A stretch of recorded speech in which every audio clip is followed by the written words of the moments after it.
Hey there, my people. I love this movie, and then I kinda not so love it. I love everything science fiction, from space exploration, time travel, extraterrestrial visitors, just not scary ones, and matrixy kind of alternate realities. I love the whole spectrum, the whole kit and caboodle of this stuff. Just so long as it's not scary or terror and horror filled. This movie is okay up until that head and that claw show up, and then I'm ready to be done with all of it. But I so want to share this great movie with you, and it is a great movie. But, okay peeps, y'all know this me, I make no promises. That dude show up with that fly head, and I might be through with this whole deal. You can Hulu, Peacock, free stream it, the whole rest of this movie on y'all own, okay? Now, I'm gonna try to be brave and last as long as possible, but I'm making no promises. And I will have to apologize to you because it is seriously pollen season where I live, and so my voice is gonna be going in and out because I have horrendous allergies. So, all this stuff having been said, let's get into this movie. Madame!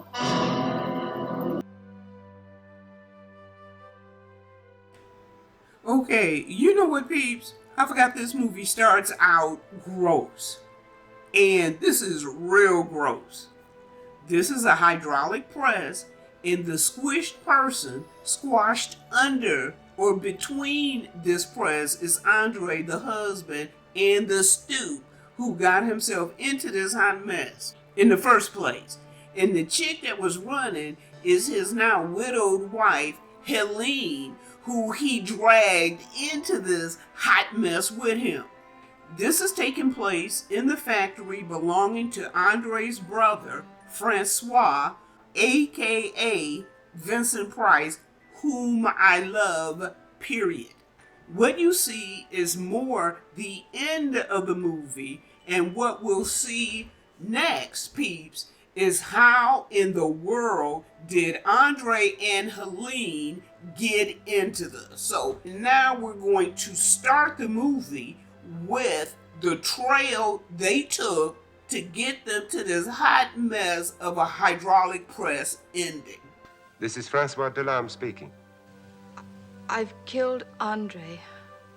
Please help me. So from jump, Sister Girl confesses, saying, I unalived Andre. I know brother man François is shocked at this confession, and he contacts a policeman friend of his, an Inspector Shiraz. It looks like Shiraz is relaxing at a gentleman's club, or another word being a men's social club, a place where back in the day, and could currently be occurring, where guys got together to chat, play chess, drink, smoke cigars, and just hang with the guys. We see that Shiraz hangs up the phone and leaves immediately. And just to include this added little tidbit, François is in love with Helene, though he has kept his feelings to himself out of his deep respect and love for his brother. You know, at the end of the day, brother man can't help being in love with his brother's wife, but he can help what he does and does not do with those feelings. Next, we see François and the inspector at François' factory, the scene of the crime. There are other people there as well, including ambulance attendants. François is clearly horrified, doubly so, because the unalived person is his dear beloved brother, Andre. The inspector turns to François and says, Whenever you're ready, monsieur. Because François is the owner of the factory, he knows how everything operates, including this hydraulic press. François has to lift the upper press plate so his brother's body can be removed. The plate slowly rises, and Francois can barely look at the hot mess. His expression is horrified. Look, peeps, I'm feeling a little queasy. Somehow the ambulance attendant gets Andre's body on the stretcher, and the inspector asks Francois if Andre has any distinguishing marks since, well, the whole smush head thing. There's a long scar on his left leg. The ambulance attendants pull up the pants leg, and there's the scar. It's a positive ID. I assume that's the coroner taking the picture, so the body can be matched to the picture back at the morgue. Andre's body is removed, and Francois has another shock in store. He's horrified as he takes a closer look at the hydraulic press controls, specifically the press's stroke count. Stroke count. That's the stroke count. Whoever did this to Andre. It reads 2. They did it twice. Horror upon horror, Francois is saying. They smushed him, then lifted the hydraulic press upper plate and smushed him again. Rather she, Helene, because the night watchman specifically saw her near the controls, then running away. The inspector asks Francois if he can think of any reason why Helene would do such a thing. None, Francois responds, totally mystified. Absolutely none, he says. They were completely happy together. Francois and the inspector leave the factory, and they go to Andre and Helene's home to speak with Helene. The housekeeper, Emma, is there, along with the family doctor, Dr. Ijut. Dr. Ijut says that Helene is calm and has admitted to the crime. Helene, what's going on? Why do you say you killed Andre? Why? It's all right, Francois. Everything's all right now. Peeps, this chick has been put through the ringer, and she's saying it's over and done and it's going to be okay going forward. Sure, she's saying, I unalived my husband, but to her brain, she's also saying, I saved him. I spared him a continued horrible existence. I did my wifely duty, and it's all gonna be all right now. I'm sure this is what her brain is telling her. Now, to these outside listeners, they think Sister done gone over the edge. And to a certain extent, I believe she has. Look, folk, my people, we still at the beginning of this. Wait till we get to the hinky parts of this. I'm giving her sister credit because she is doing so well, because I'm going to tell you something. Her husband put her through the ringer. This whole experience has put Sister Girl through the ringer. And you know what? All she could do was try to help this man who jacked his own self up, try to help him the best way she could, and that was to help him to end this. And it was only one way to end this. And my people, while I'm going off so strongly about this, come on, it's a movie. And so I am going off strongly about a movie, and I will, y'all know me, I'm probably gonna have some strong words as we get closer to that fly head thing. I'm gonna have some real strong words. But understand, this is a movie. This isn't real. This is pretend. Okay? So I am reacting. Come on. That's what this is about. I am commenting and reacting to a pretend movie.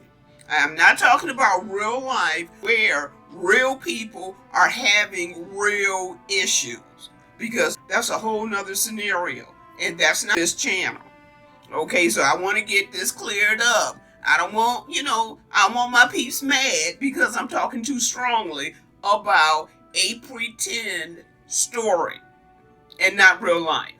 Okay, because my whole attitude would be different if Sister Girl was going over the edge and this is a real life scenario. Okay, I just wanted to get that cleared up because I want to keep the channel engaging, I want to keep it open, I want to keep it fun. Alright, let's continue. So Francois and the inspector are gently talking to her and gently trying to ask her questions when she all of a sudden gets up. She's heard a buzzing noise, and following the sound, she sees a fly on a lampshade. Staring at it, she sees it's only a typical housefly, and she turns and returns to the couch. The inspector tries to ask her more questions, and she responds by offering them coffee. Coffee, Inspector? Seeing they aren't going to get any additional answers from Helene, the inspector apparently doesn't believe she's a flight risk because he makes arrangements for a police nurse to come on site into the home to watch her and to help the doctor attend to her.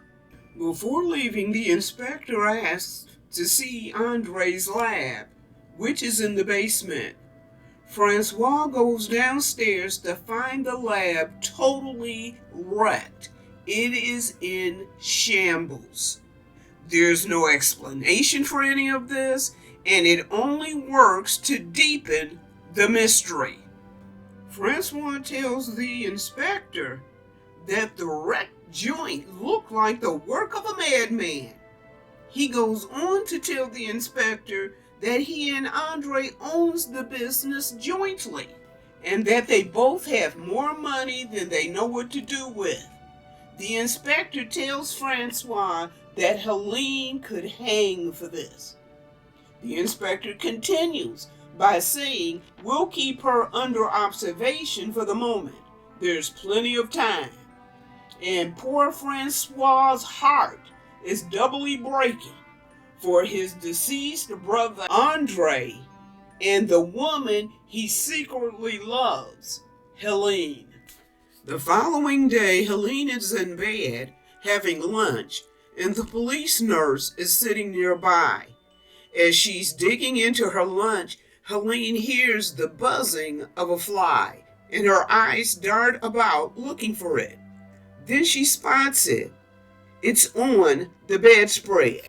The nurse says to Helene, "Is it bothering you?" And Helene, not taking her eyes away from the fly, says, "No, it isn't bothering me."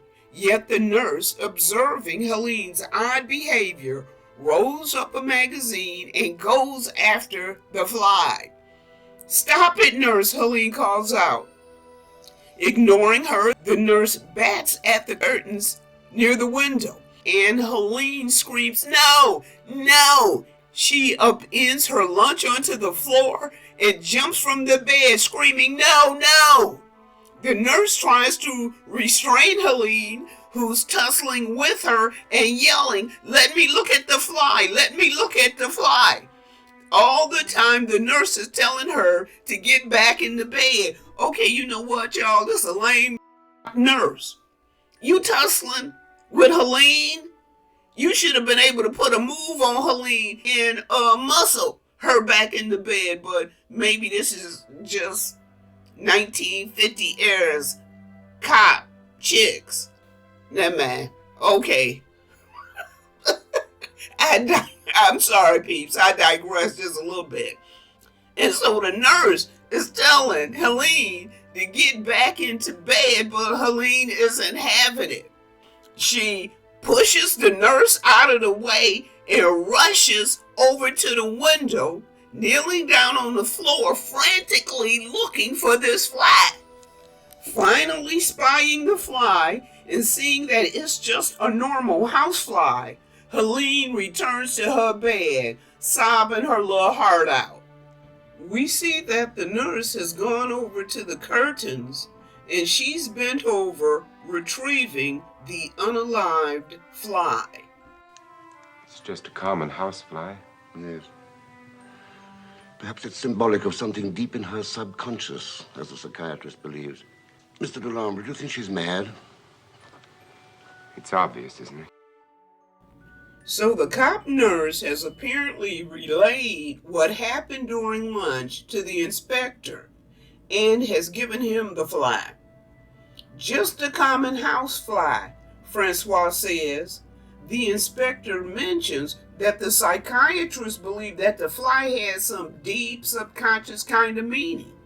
And the inspector asks Francois if he thinks Helene is mad. To which Francois responds, "It's obvious, isn't it? Because of what she supposedly did, you would have to be mad or highly unstable, right?" And Peep, I think this is why Helene is under this sort of house arrest thing, because the inspector isn't sure if she just lost it or if she actually offed her husband, meaning premeditated. And the inspector is apparently willing to leave Helene there under house arrest until he has figured it out. It sounds like he is a fair kind of guy. Some people might say you overly fair because you have apparently or possibly left somebody who unalived somebody in the house where she could run off and escape or whatever. But keep in mind again, this is 1958, and police business and police work and police handling was different in the 50s than it is currently, and the treatment of female suspects were a lot different than the handling of male suspects, simply because females just weren't prone to offend people. Before leaving, the inspector has one more question for Francois. You're in love with her, aren't you? Yes, Why didn't you marry her? because she loved my brother. I don't think she ever noticed me. Dang, that's a tough thing to make a dude say. I don't think she ever noticed me. Dang. And the inspector knows it was messed up because he gives a half-hearted sort of apology saying, in essence, I have to pry into all sorts of things. I have to look at everything, every angle. And you know what? He's right. He has to look at, inspect, and investigate everything from every single angle. And truthfully, this was an angle. Wife, husband's brother, both conspiring. But the inspector is quite astute. And one look at Francois' toe-up face, and he knows he can check love affair with the brother off the list. Next, we find Francois having dinner with his nephew, Philippe. Philippe is living with Francois while this business with his mother is going on. It's their way of shielding the boy. Uncle, Yes, Philippe? when's Daddy coming home? Soon. Can I see Mommy again tomorrow? Yes. She's very sick, isn't she? Yes, Philippe, she's very sick. You notice how they haven't told the boy about his father, instead telling him he's traveling, and telling him his mom is very sick, so he has to stay with his uncle. Then, almost out of the blue, Philippe asks, do flies live a long time? Francois says, I don't know why. Philippe says, because I saw that fly Mommy was looking for again. Its head is white instead of black, and it has a funny sort of leg. Francois says, I didn't know your mother was looking for one. Philippe says, yes, she was, and it's grown quite a lot. Okay, peeps, I don't know anything about flies, but it seems like saying this fly has grown is significant somehow. And maybe we'll learn what that significance is later on. Later, Francois is visiting Helene when she asks him, "How long do flies live?"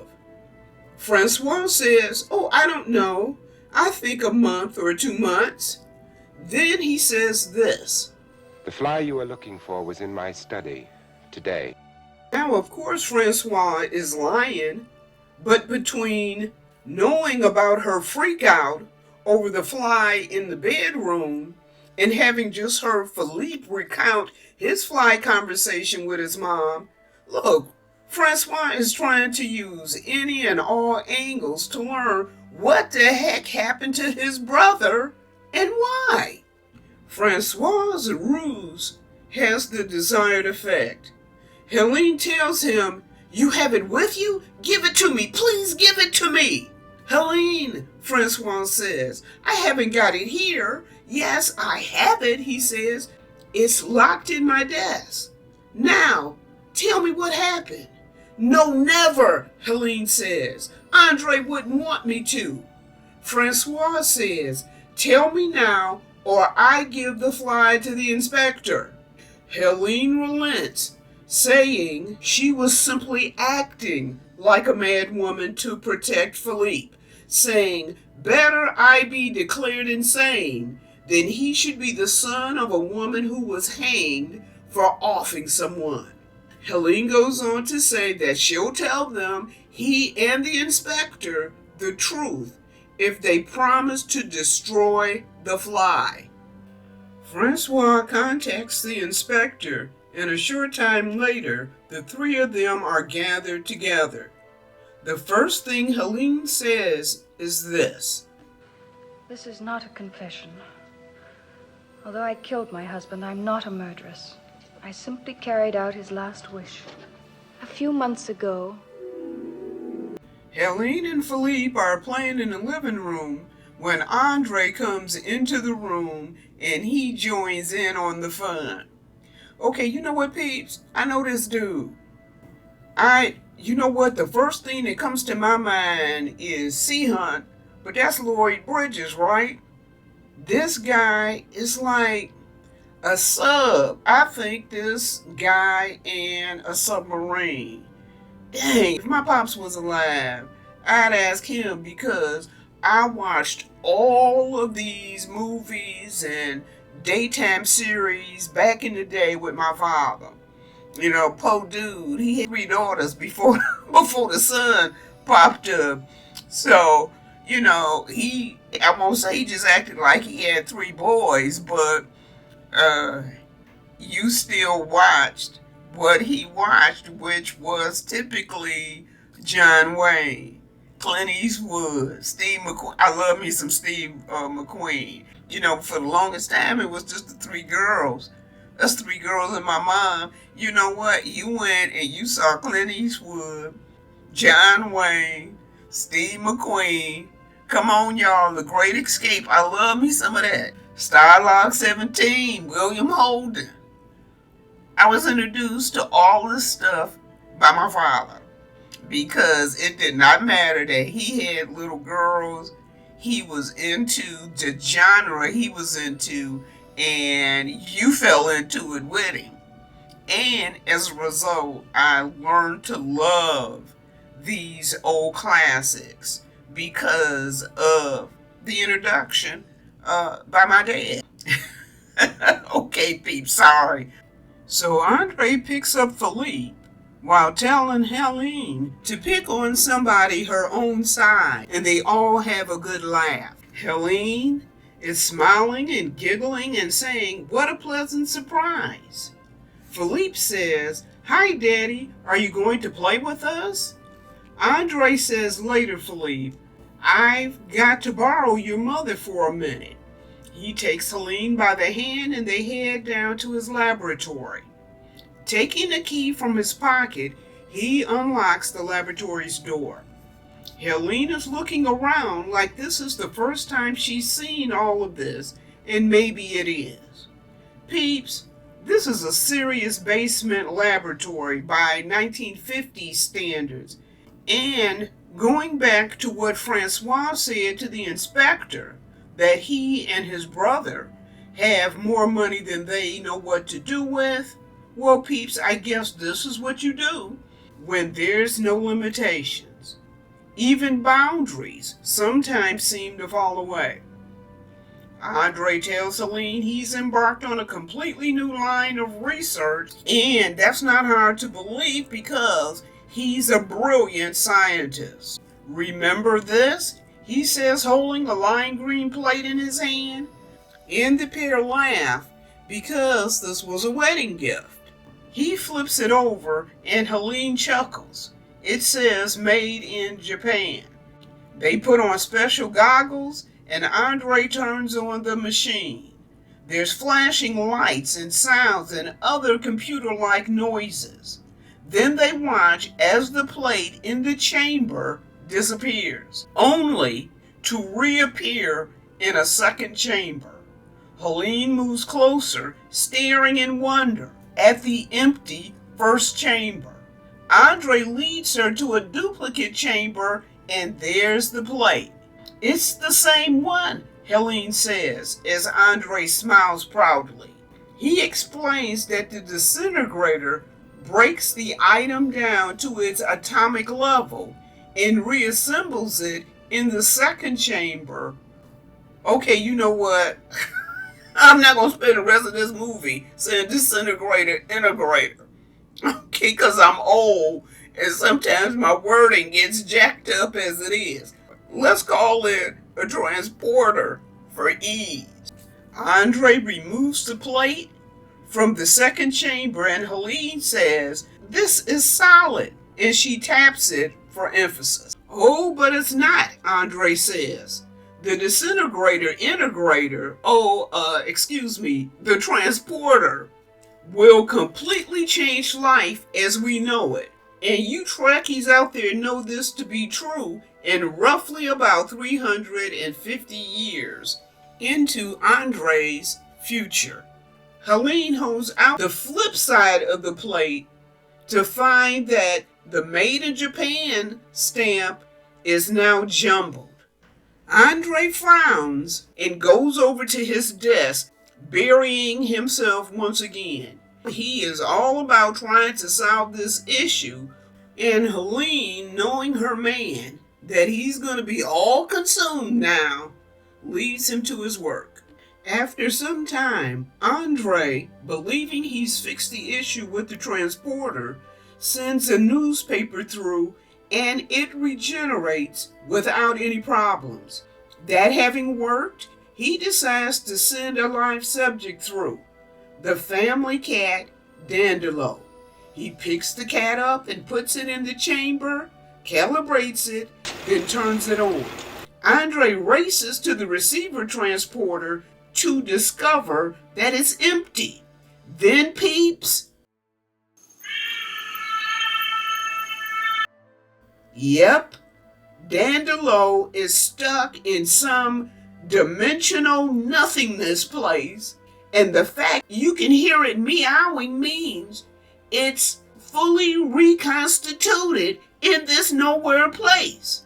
Peeps, this is a stern warning to Andre, and it should be a gut check, cause he just played fast and loose with the family cat, in essence, a family member. And peeps, I'm not saying this because I'm a cat person. As a matter of fact, I'm very allergic to cats. My family has always been dog people, and all the dogs we've owned were inside dogs and full-fledged members of the family. So yeah, I'm calling Andre out for being thoughtless and recklessly overconfident. And I'm going to tell you something. Sometimes you can be, like my grandmama would say, you could be book smart but have absolutely no common sense. And that will ultimately be detrimental to yourself, to your family, to the people around you that you hang out with.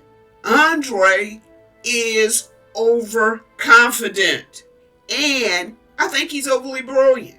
And he's overly confident in his brilliance to the point that there are human instincts that he's not mixing with all his brain power of his. He's just going strictly on brain power. He is downstairs in that lab for days, people. For days and days at a time. And in some cases, weeks at a time. They got a maid, and she'll bring him some food. But he don't come out of that lab. And in reality, his wife and kid don't go into the lab if they are not specifically invited in. And so he has put a lot on the back burner, and I feel for you, brother. I know you on the cusp. You're on the very edge of something that is so very, very different, but detrimental as well. Andre has been working away in his laboratory for some time now when he appears upstairs. He comes up behind Helene, who apparently is dressed to go out. He grabs her by the arm and spins her around. Helene says, "Well, where have you been?" And he kisses her soundly. Andre says, "Listen, darling, sorry about the last couple of weeks." You know what, peeps, 2 weeks. Really? You've been MIA from upstairs, and life that only is going on upstairs for a couple of weeks. Brother man, you have a gem of a wife. Listen, darling, I'm sorry about the last couple of weeks.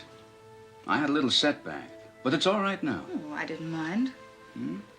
Well, maybe just a little. Andre tells her he wants to take her out to celebrate and to go and change. And we next see the pair at the ballet sitting in box seats. I don't know how long they've been there, but Andre seems a bit fidgety, tapping his program up and down, while Helene is grinning like she's having the time of her life. And she likely is, because Andre isn't a very attentive husband, because he's consumed with his work. He can't even sit and enjoy the ballet because his thoughts are in his laboratory and about his invention. And I'm not saying this to dog a brother man out. I don't think he can help himself because he's literally consumed with this thing, spending all his waking hours thinking and working on it. And peeps, that's not in and of itself a bad thing, but you simply need to be on guard against it consuming your entire life, like it has with Andre. Andre and Helene return from their nice evening out, and Andre takes her down to the lab, proudly wanting to show her where he's at with his invention. Andre says, "We'll finish a delightful evening with reintegrated champagne." "Finish," Helene says coyly, giving Andre a come-hither side eye. Andre's smile gets even wider. "Well, not quite," he responds to her question of them finishing with champagne. Helene says, "Oh, what then?" Andre says, "What do you suggest?" Helene is giving him that look. And Andre says, "You're in a non-scientific mood, peeps." Boy, this is quite the suggestive exchange, considering that this is the 1950s. But I believe it is a great insert. Why? Because seeing that Helene is super hot for her husband and he's super hot for her, the exchange is flirtatious and it's cute, and it shows how incredibly in love they are. I love the fact that this story integrates this personal relationship. It just does not go rushing down the road to this absent-minded kind of professor deal, but it shows that they are incredibly in love. Andre then goes on to show her that he fixed that weird printed glitch in the system by transporting a bottle of champagne in an ice bucket. Andre removes the items from the second chamber, and Helene picks up the champagne bottle and exclaims that the label on the bottle is perfect and the champagne is still chilled. Andre has another surprise for Helene. He has a guinea pig that he wants to transport. Helene says to Andre, "It might not work. I won't allow it." Andre tells her it'll be all right, and he activates the machine. It's astounding. It worked. Seizing the moment, I guess, Andre says this to Helene. The first live experiment was disastrous. It was Dandolo. Dandolo, Helene gasps. "Andre, how could you?" she says. Andre says she disintegrated perfectly, but she never reappeared. Helene asks, "Where's she gone?" Andre sighs. "Into space," he says, "the stream of cat atoms." Helene puts her foot down, with Andre telling him no more experiments with animals. Andre says, "I promise." "It's frightening," Helene continues. "It's like playing God." Andre responds by saying, "God gives us intelligence to uncover the wonders of nature. Without the gift, nothing is possible." Helene's response is, The suddenness of our age. Electronics, rockets, Earth satellites, supersonic flight. But you're not frightened of TV or radio. No, but everything's going so fast.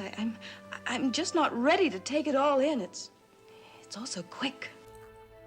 "Peeps, that's 1958 thought, and here we are all the way into 2024, and in part, many of us are voicing the same thing with our own lists, and with a couple of the things on her list being on ours, some 66 years hence.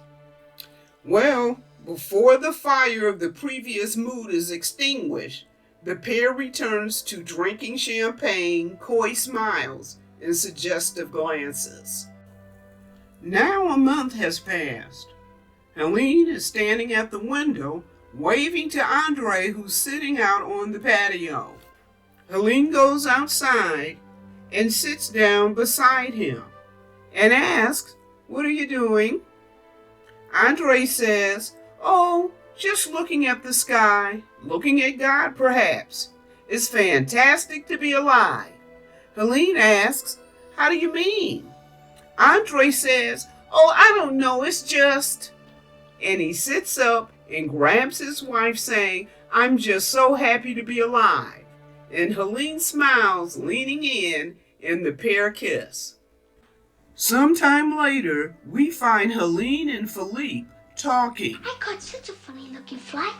You want to see it? Now, you let it go at once. You know how your father disapproves of you catching insects. But this isn't like any other fly I've ever seen.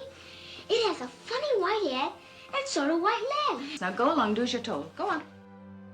Just as Philippe is walking away with his little boy lip poked out, because Mom is ruining all his fun, Francois is arriving.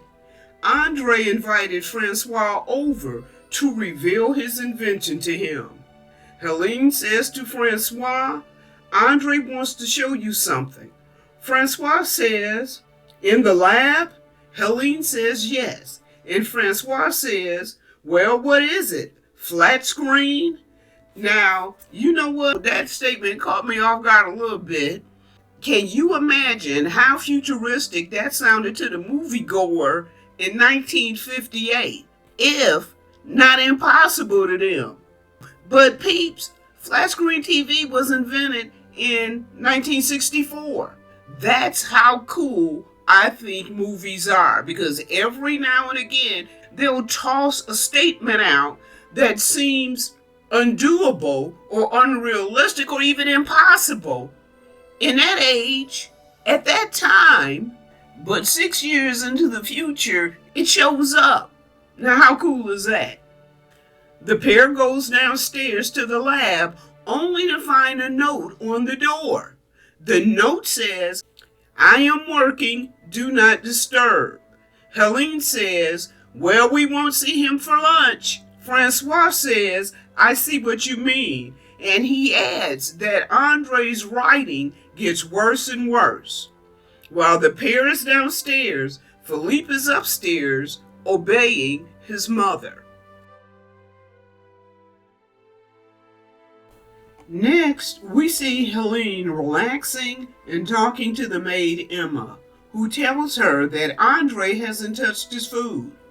Helene tells the maid she'll go down to chat with Andre and dismisses her for the evening. Helene goes downstairs and knocks on the door. Instead of opening the door, Andre slips a typed note under the door. The note says, "I've had an accident. I can't speak. I'm not in danger at the moment, but it's a matter of life and death." The note says for her to look for a fly. She'll easily recognize it because it has a white head. Helene gasps before saying, Philippe. The note continues with, "Fetch me a bowl of milk laced with rum." Helene rushes up the stairs for the milk and she adds rum to it. She returns to the lab and knocks on the door. The door slowly opens and we see Andre standing with a black cloth over his head and his hand in his coat pocket. Okay, peeps, here we go. Helene places the bowl on the desk and she goes through the motions of walking around the lab looking for the fly. Meanwhile, Andre, who's seated at his desk, lifts a corner of the cloth, bends his head over the bowl of milk, and you can hear this weird slurping noise. Then Helene, mustering up her nerve, tells Andre that Philippe caught a fly that very morning. Caught a fly this morning. He said its head was white. I didn't see it. I made him let it go.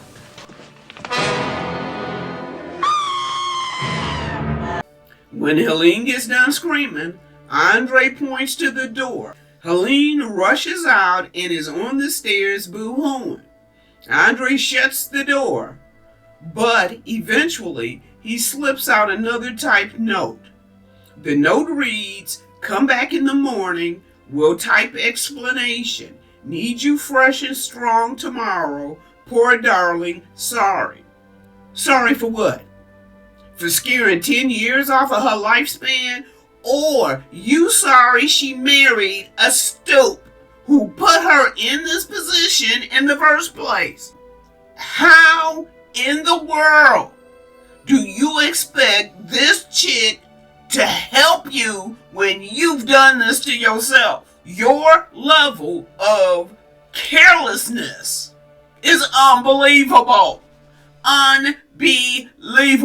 And now you got this chick stuck, and now you got her jammed up, and now she has to, in essence, come on peeps, she has to be the solution to a problem she didn't even create. Why? Because you were careless. Because you let your genius get away from you. Like my grandmama said, brother man has book smarts, but nary a bit of common sense. How in the world did he get himself into this trick bag that now his poor wife, 1958 style, gotta try to figure out a way to get him out? I'm about ready to push this monitor over onto the floor. It is this ridiculous that you have jammed this chick up like this. It's the next day, and fortified and a bit more courageous, Helene returns to the lab, and as promised, Andre has typed out an explanation. The note says this: "I transported myself successfully yesterday morning, but in the second experiment, a fly, which I did not notice, was integrated with me. When we integrated together, our atoms were mixed. Now my only hope is to find the fly. I'd have to go through the machine once more, and I pray our atoms untangle. If you can't find it, I'll have to destroy myself." Okay, you know what, peeps? Okay, I ran in and raved some more in the kitchen with my kid sister, so I have kind of calmed down a little bit. But really, so let me get this straight. With all your genius mind, you didn't think about the need for creating some type of a detector that sweeps the chamber before you put your knucklehead self in it. On the off chance that a bug or an insect like a spider or a gnat or, gee whiz, like a fly just might get in there when you're not looking. Or even something like a bacteria being in there, like something on the microscopic level. All this genius of yours could come up with was a way to transport a human being from point A to B, but you didn't bother building in a preliminary check, like a scan, like a buffer, like filters, a la Star Trek. And that, my peeps, is just stupidity, arrogance, and pride. Okay, I think I've said my full for the moment on that particular topic. So the pair devise a method of communicating. Helene, of course, can speak, but Andre can't, so they use the knock system. 1 knock for yes, 2 for no. Helene is encouraging, supporting, and loving, and though she was screaming her head off the day before, she takes Andre's human hand in hers and promises to turn the place upside down looking for that fly. This woman is beautiful. She genuinely loves the crap out of this dude. She loves this man. And she is going to do everything possible, exhaust every single avenue, trying to get this fly, to save him and reverse the stupid thing he's done to himself, but not just to himself, but to his wife, and yet you got a kid. Apparently, none of this you were really thinking about when you climb yourself up in that chamber. Okay, peeps, I don't want to go running down the roads. We just gonna leave that right there. Helene is all the way Team Andre, and she rushes up the stairs to begin looking for the fly. She enters the kitchen just as maid Emma takes out a fly that's on the counter. "You fool!" Helene yells. Emma stands while Helene rushes over to check the unalived fly out. Helene breathes a sigh of relief because it's just a regular fly. Helene tells the maid she's looking for a particular fly and they must catch all the flies in the house. Catch flies?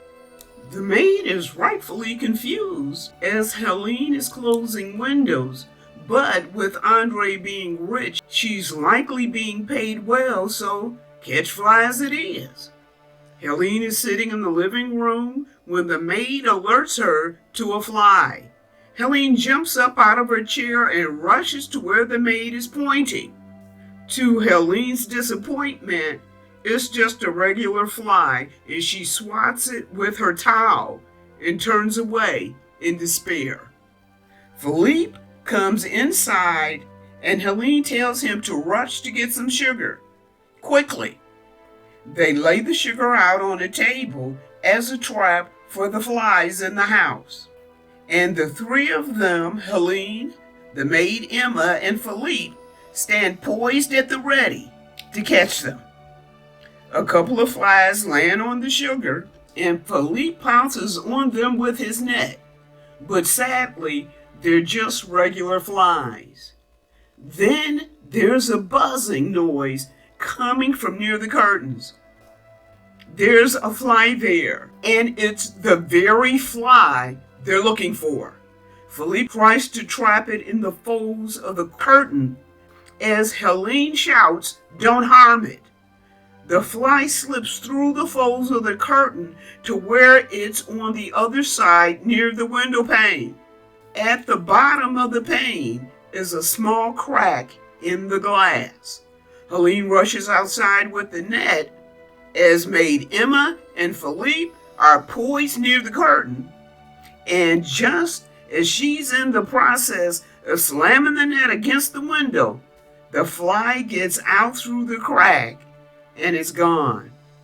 Peeps, it's out there in the big wide world of that beautiful patio garden.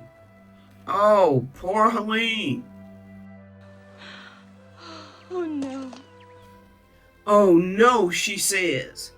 The fly is out there and all of that. Trees, vegetation, flowers, nature. Helene is devastated and she throws herself onto the bench as she cries. And Philippe, seeing and hearing his poor mama, not even truly understanding what this was about, he tries to comfort her. Don't cry, Mommy. Please don't cry. We'll catch it tomorrow. Don't worry. You've got to love the enduring, sweet, precious hope of a child. Helene goes downstairs to tell Andre the bad news. We tried today, she says. It escaped out into the garden. Andre tears a note from the typewriter and hands it to her, motioning for her to leave the lab to read it. While she's gone out to read the note, Andre sits to eat from the tray of food she brought with her. At some point, as he's trying to work with his food, the fly claw arm comes out. Gosh, it was gross. And for a brief minute, there seems to be a struggle between the two appendages. The note says, I know you will never catch it now. It's hopeless. There are things man should never experiment with. Now I must destroy everything, all evidence, and myself. No one must ever know what I discovered. I've thought of a way. It's not easy, but I need your help. Dang. Okay, now it's gonna get rough, peeps. Helene comes back into the lab, running over to the desk. She says, you can still reason, Andre. You've got no right to destroy yourself. You mustn't think about it. You're still a man with a soul. You've got no right to destroy yourself. She reaches out and touches him. And quoting little Philippe, she says, we'll find that fly tomorrow. I know we will. Andre goes to the typewriter and starts to type this message. Can't wait. Can't think easy since morning. Brain says strange things now.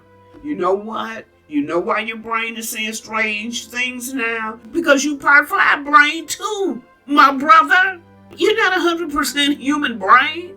And it appears to me that that fly brain is beginning to take control over you. Andre continues to type. Feel my will going, already strained. And as if to emphasize this, that clawfly hand grabs his human hand and it's a tussle between the two, with the human hand barely able to control the other.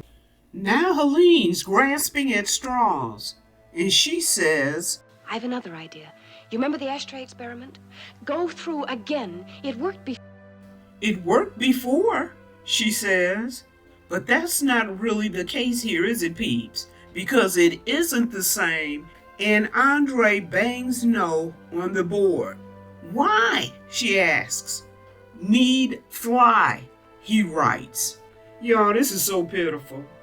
Sister Girl is grasping at straws, anything, because she just can't give up hope, because she knows that will mean she's lost him. She has lost her beloved Andre. And peeps, a man just can't deal with that right now. Maybe it will work. I beg you. Darling, I love you and I want you so much. It will work.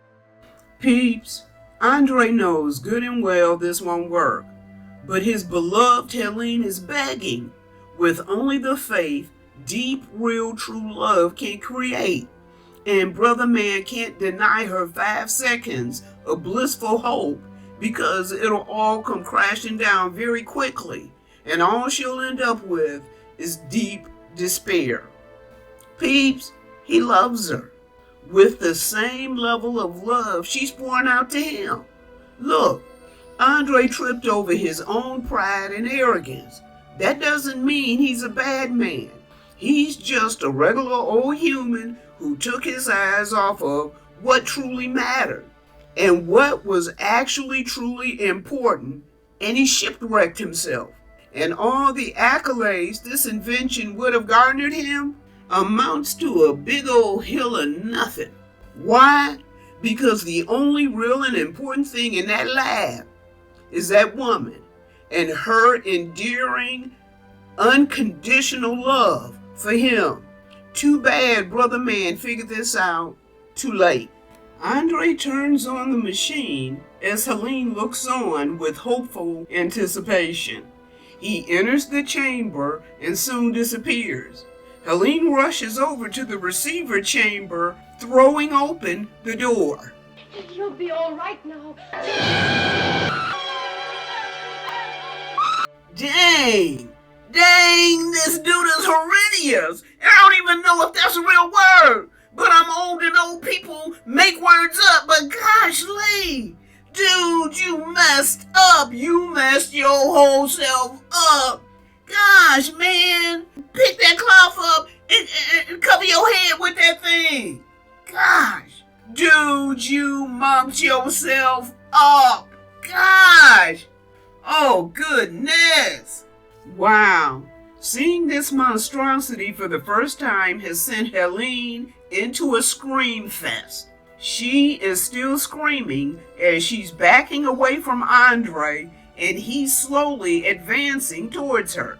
Helene has backed all the way into another section of the laboratory, still screaming her little head off. She backs into a piece of machinery, screaming as Andre continues to move towards her.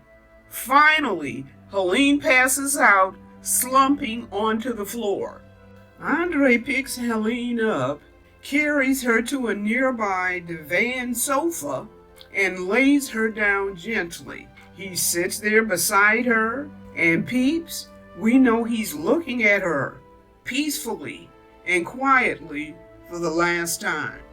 He reaches out his human hand and caresses her cheek. Then his fly hand comes up and he has to grab it, literally restraining it.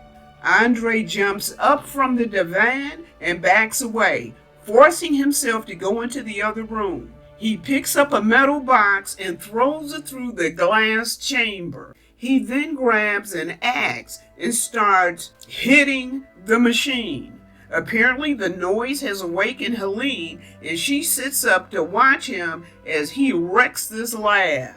Next, he goes over to his desk, gathers all his journals, papers, and notes, and tosses them into a trash can before lighting it all on fire. Then Andre goes into the other room, picks up the cloth, and covers his head. We see that Helene has followed him there, watching him.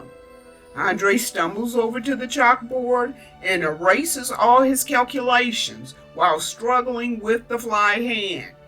Once the board's been completely erased, Andre writes this.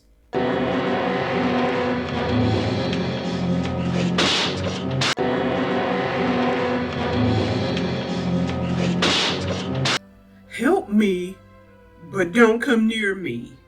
Unalive the fly, please. And then heart-wrenchingly, as he struggles and fights to maintain the last vestiges of humanity, he writes, love you. Peeps, this is sad as sad can be. To the bitter end, this couple is demonstrating their love, their true love for one another. Well, Andre knows what he must do next.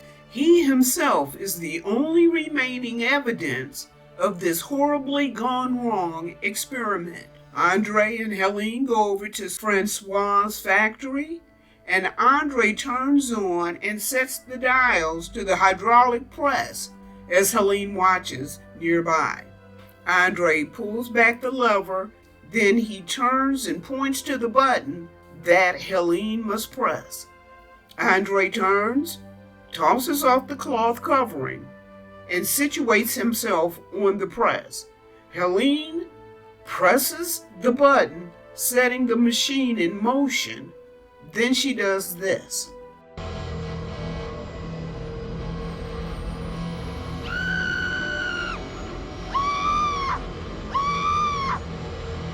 It's as if Helene suddenly realized what was happening and she had to save him. They struggle, and Andre is able to push her away before the press comes completely down. Once Helene is able to turn and look at the press, she sees the fly arm hanging outside of the press. Helene knows the task has only been partially done. The arm has to be destroyed as well. Raising the press, Helene bends down and with her face turned away from the horror, she lifts the arm onto the press. Then she rushes to the controls to finish it. With more resolve than she had before, Helene presses the button and Andre can finally rest. With her story ended, Helene says, "It's almost impossible to believe." Then she sits up in bed and says, "Inspector, it wasn't wrong to destroy the thing." The inspector responds with, "A fly-headed human? No, it wasn't Andre," Helene pleads. "I couldn't have hurt Andre." Both men leave the room, and once out of earshot, the inspector says to Francois, "Do you believe her story?"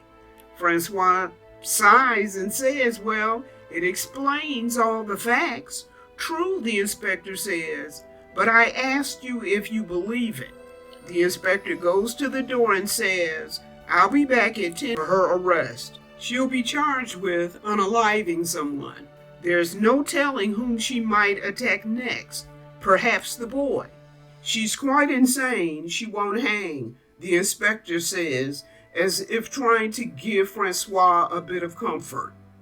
"But there must be something we can do," Francois says. "Remember, peeps, he's in love with her. So he's going to be trying to look for any kind of out he can come up with." The inspector says, "Show me the fly," and he turns and leaves. Francois is sitting on the bench in the patio garden when the inspector returns with an ambulance in tow. The inspector goes upstairs with 2 attendants and says to Helene, "You're under arrest for unaliving Andre. You have to come with us."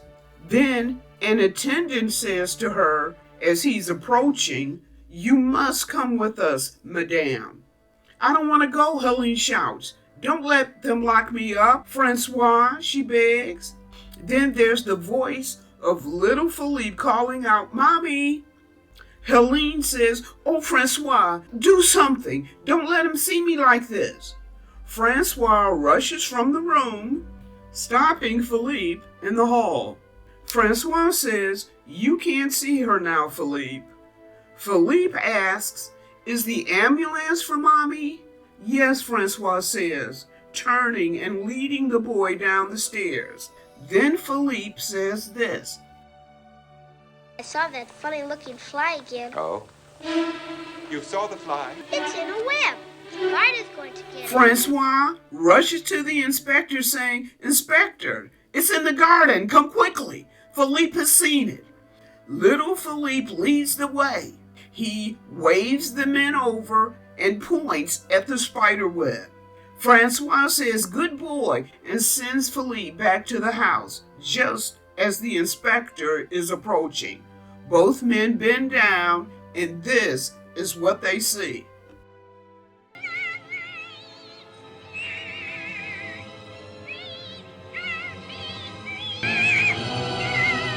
Okay, peeps, that was the grossest yet most celebrated, often quoted, and for many, the most enjoyable scene in the entire movie. And peeps, what you just saw was a highly abbreviated cut version because the whole long form was way too much for me. And I was squinting as it was, trying to get this thing inserted. And peeps, it looks like the whole scene was too much for the inspector because he could barely make it to the bench and sit down. The inspector says, I shall never forget that scream for as long as I live. Francois says, you've committed unaliving someone, just as much as Helene did. You unalived a fly with a human head. She unalived a human with a fly head. If she unalived, so did you. The inspector says, I know. But who's going to believe us? They'll think we're both mad. Then Francois says this. He could have started the press and gotten under it and died, having unalived himself. Helene just tried to stop him. But the stroke count, the inspector says. Francois says, I was the one who forgot to reset it after it was used the last time. Yes, the inspector agreed. Andre unalived himself. It's now some time later. Helene and Philippe are playing outside when Francois arrives. You look wonderful, he says to Helene, and she responds, thank you. Philippe says, hi, Uncle Francois. You taking me to the zoo like you promised? Why, yes, if your mother doesn't mind. Helene says, you two run along and we'll all have dinner together later. Then Philippe says, Uncle, Mommy told me about Daddy. Why did he pass away? Francois says, well, Philippe, he passed away because of his work. He was like an explorer in a wild country where no one had ever been before. He was searching for the truth, and he almost found a great truth. But for one instant, he was careless. Philippe says, that's what unalived him? Francois answers, saying this. The search for truth is the most important work in the whole world, and the most dangerous. I like that, Philippe says. I'd like to become an explorer just like him. Will you help me, Uncle Francois? Yes, he says. Now you better get a coat, and Philippe runs off. Helene says, you're a dear one, Francois, so kind and thoughtful. Thank you, he says. Philippe returns, and Helene says, I'll see you off, and the trio walk away. Well, there you have it, my peeps. The 1958 original version of The Fly. I have to tell you, it was better for me than what I remembered. But I must admit, it's been a couple of decades since I last saw it. I forgot the hydraulic press scene was at the beginning of the movie. I thought it came towards the end. But even though you know it isn't going to work out well for Andre, it didn't take away from the journey getting there. Peeps, the relationship between Andre and Helene was wonderful. And your heart went out to her because, you know, this whole bit was a lost cause from the very beginning. But she loved that man to the bitter end, didn't she? Those two actors just worked so well together. They got you caught up in their love affair, and they took you right along with it. And it was a nice ride. And then Vincent Price, one of my throwback favorites, his acting I felt was wonderfully understated. The brother he loved and the woman he pined after, it made for a great addition to the movie because, you know what? He's torn and doubly grieving. The brother he lost and the way this deal might flip, the woman he secretly loves as well. And didn't they present a cute little trio at the end, hinting perhaps towards the future? Well, my people, I hope you enjoyed the viewing. Give me a shout out in the comments if you wish, and I'll answer back. To my subscribers, y'all my village, as I've come to see you and think of you. And I'm so happy you're in my life. It gives this little old retired woman something to joyfully do. To you viewers out there, subscribe. Think about it. Join us. Please consider that, okay? And as always, like, share, because that's important too. Well, my peeps, that's it for now. Take care of yourselves and be sweet. And I'll see you next time.